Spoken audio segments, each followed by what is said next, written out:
अरे बेटा, तुम यहाँ नदी के पास क्या कर रहे हो? तुम्हें मालूम है ना कि यहाँ कुछ दिनों पहले दो बच्चे बह गए थे।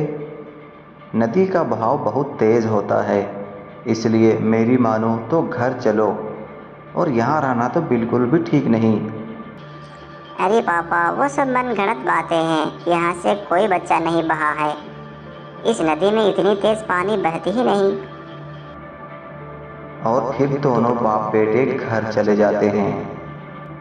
अरे देखो, बच्चे को समझा लो भाई। ये नदी के पास जाकर खड़ा रहता है। इसे मालूम है कि वहाँ दो बच्चे बह गए थे, फिर भी ये वहीं खड़ा रहता है। अरे नहीं, मैंने भी सुनी थी ये बात, लेकिन ऐसा नहीं है। तुम्हें क्या पता क्या नहीं है। मैं अपनी आंखों से देखा हूँ कि वहाँ दो बच्चे बह गए थे। चलो तुम जाओ, मैं जाता हूँ सेठ के पास। तुम्हें तो जाना है। उसकी बीवी खाना बनाने चली जाती है और किसान वो सेठ के पास जाने का सोचता है। चलो आता हूँ। सेठ नदी के किनारे खड़ा था और सोच रहा था कि इस बार इस नदी की सारी मछलियाँ को बेच दूंगा। उससे जो भी पैसे होंगे वो मैं बांट लूँगा गांव में।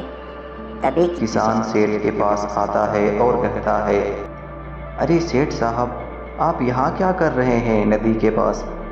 नदी में मछलियाँ पार हो गई क्या? या फिर अरे नहीं रामू, इस नदी में मैंने बहुत सारा मछलियाँ डाला हुआ था, लेकिन आज जब मैं देख रहा हूँ तो यहाँ एक भी मछली नहीं है।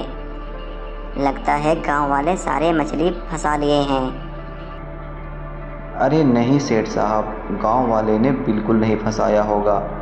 मुझे लगता है कि ये तेज़ बहाव में सारे मछली बह गए कहीं, इसलिए अगली बार ध्यान रखना और अच्छे से मछली को पालना।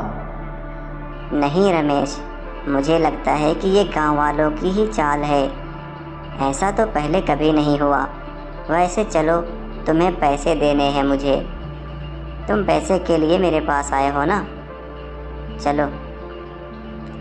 और फिर किसान चले जाते हैं। रमेश, मैं तुम्हें पैसे तो दे दूंगा भाई, लेकिन तुम मुझे वक्त पर पैसे ज़रूर लौटा देना। लेट बिल्कुल मत करना। और फिर सेठ किसान को पैसे देता है और कहता है, मेरा भाई, मैं तुमसे बहुत भरोसा करता हूँ, इसलिए मुझे पैसे तुम वक्त पर दे देना। बिल्कुल लेट मत करना। अरे सेठ साहब, आप कैसी बातें कर रहे हैं? मैं बिल्कुल आपके पैसे लौटा दूँ।